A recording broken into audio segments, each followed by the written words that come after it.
to Friday Night Lights on Fox 12 Oregon, presented by Pacific Office Automation. Well, another Friday, another night to celebrate the good times. Welcome into week 2 of Fox 12's Friday Night Lights. Just the good old days, the future in the present, and what a gift of a matchup to kick things off with our big game. They meet again. 6A state quarterfinals, semifinals last year, colossal class now, and week 2, Central Catholic, Laco, Lakers into the Rams 24-game win streak. This time they met last spring. The foes together as one, a run out for Laco, white out for CCHS in honor of their assistant coach and proud Laker alum, Jeff Young. That's their bell cow. Utah commit LaMarcus Bam Bell looking great in the Reds. First TD of the night. The Rams then on the ball. Robbie Long feels that pressure, and look who's there. It's Bell with the pick. Yeah, he's jacked. The Lakers rolled it back the other way, eventually just feeding their beast in the backfield. Bam brings up another one, 14-0, 2 scores in 2 quarters. Takes it into halftime. In the third, the semifinalists, all lineage here in the Bowman family. Dad a Duck star, brother a track star with the Sun Devils. This is Jalen Bowman making his own business on the card. The pick 6 for the senior DB. Great moves, too. LO up 3 scores, 21-0 after 3 quarters of play. And you can make it 21-0 as LO owns all 48 minutes of play. 21-0 shutout. They'll now go to Newberg before opening Three Rivers League play in Tualatin. The Rams remain on the road for Friday's annual affair, the Holy War of Jesuit. Friday Night Lights in Camas. This is a whopper. The home opener at Doc Harris Stadium for the Papermakers. A perennial 4A power in Washington. Mount Tahoma can say the same in the 3A game. Thunderbird visiting from Tacoma. They're the real deal, too. Felix Diaz going to take that rock, go right up the gut. Spin past a man and take 2 more with him in for 6. T-Birds all revved up. Later first quarter, the Yellow Pants of Mount Tahoma on the threshold again. This time, Keyshawn Hines goes untouched, 14-0. Second quarter now is 21-zip, 4th and 9. Why not go for it? Micah Cordero, Elijah Duro, UW Husky commit, 24-yard score. They're up 4. Tahoma the ball again in the red zone. It's their 5th score. Cordero by himself. I don't know if in my 12 years here I've ever seen Camas get dominated like this at home. A safety, their only points of the half. 49-22 the final. Papermakers remain home with Lincoln for crossing the river in 2 weeks to meet John Eagle and West Linn. How about Friday daylights of District Stadium with an after-school special? A 4 o'clock kick in Battleground. 4A Tigers, a BG hosting the 3A Thunder of Mountain View from Vancouver. Tigers up 3 scores in the second quarter. On the door for more. Ethan Adam hands off to Miles Scobes, whose shifty moves secures 6 points. Battleground increases the lead to 27-0. Thunder right back, though. Deep shot, barely overthrown into the hands of Bryce Simmons for the Tigers. His 3rd INT of the half. They're back on offense. Adams, little snap, and lays by that Mountain View D-line. Showed those skills. A couple defenders missed 2 before finally being brought down. A 32-yard gain for the quarterback with wheels. A couple plays later, the orange and black knocking on the red zone once more. Adam going to feel that pressure and scramble around the edge and push it across and get in. Boy, the Tigers just having fun out there on a Friday afternoon. Adams on a screen to Broderick here line.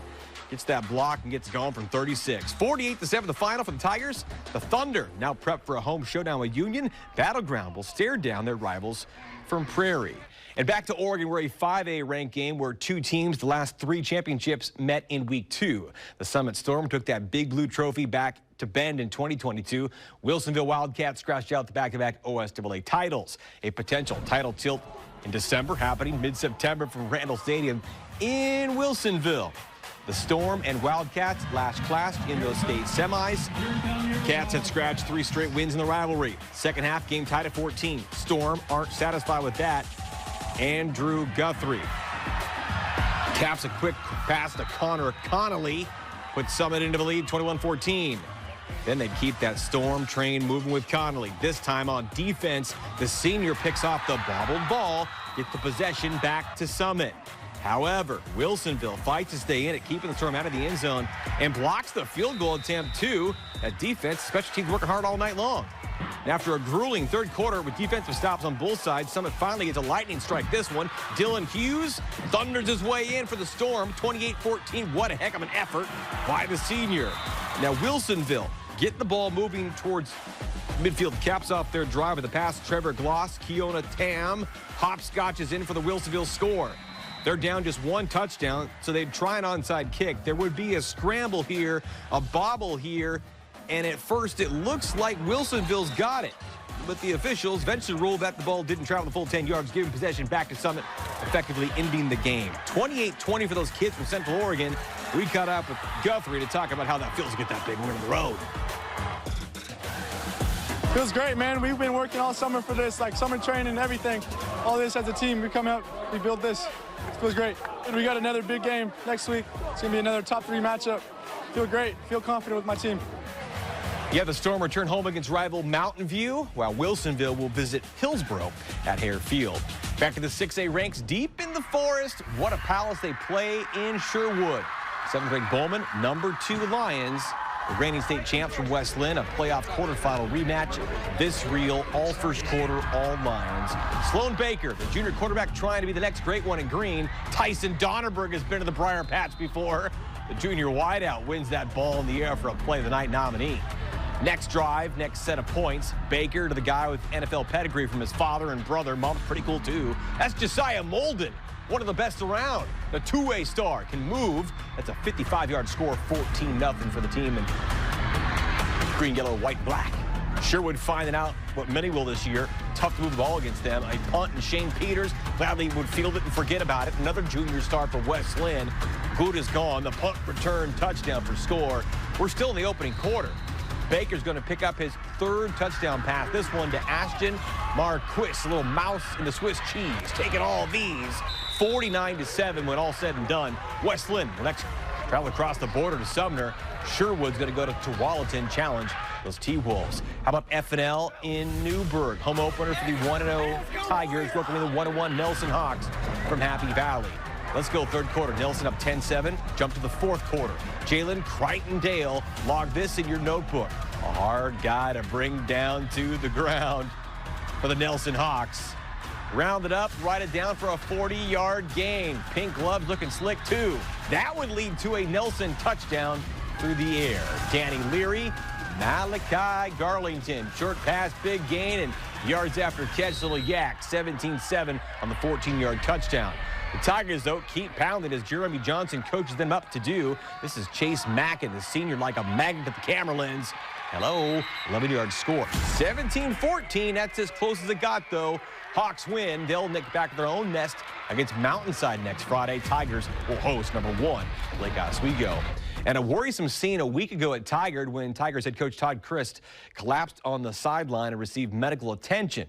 Coach was released from the hospital later that night and back to doing now what he loves the most on this night. Coach took it easy and watched the game from the press box as Tigard took the short trip to Cronin Field of Jesuit High, the second of 4 straight weeks at home to open the campaign for the Crusaders. Both teams out for their first win.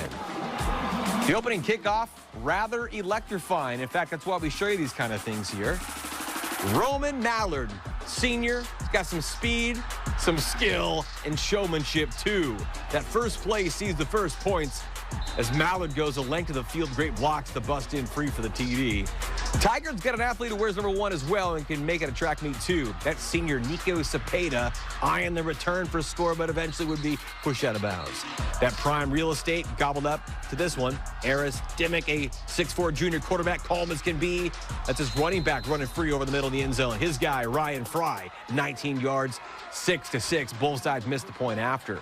First play of the 2nd quarter, Satyr Nation back in front. That's Luke Ortner, the junior back, putting the team on his. Nothing ever easy. Ortner made it seem to be.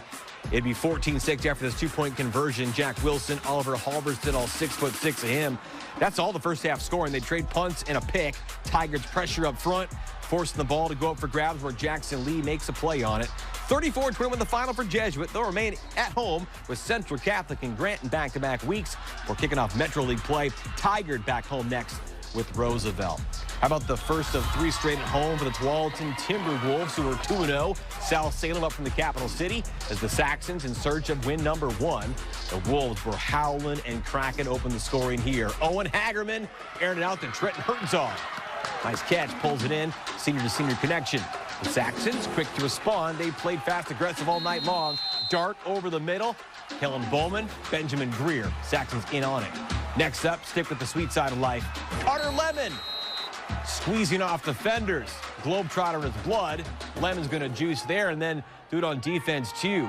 Chilling in the shade is Lemon. Number 4 sneaks under the pass. Over the middle, Timberwolves ball back on the interception. They'd be quickly to capitalize on that one too as a quick throw. Carter Powers. Brady Nips taking in for another Tualatin TD. 57-12 the final. T-Wolves den. We'll see Sherwood and Lakeville come in back-to-back weeks. South Wolf next border bus down to South Medford. Happy birthday, Nick! Ah, my, what a well wish from the Viking ship of North Salem. Fresh off a big win over South to claim that 69th Mayor's Cup trophy. Tied at 13 fourth quarter. Baller's going to ball. Quentin Lake, a sophomore. Braxton Singleton moved the ball, moved the 6. Same drive. Superstar from a week ago. That's Ja'Kai Phillips. He had 6 touchdowns last Friday. This one, though, the biggest of his season so far. In for 6, the score, the lead, and the win.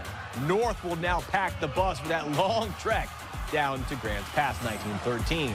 And winners a week ago at Sprague, the West Salem Titans back on their home turf against the always tough Sheldon Irish out of Eugene. Boy, Cohen Campos, a dude, some strong attitude. Senior got a tough run, picks up a first down.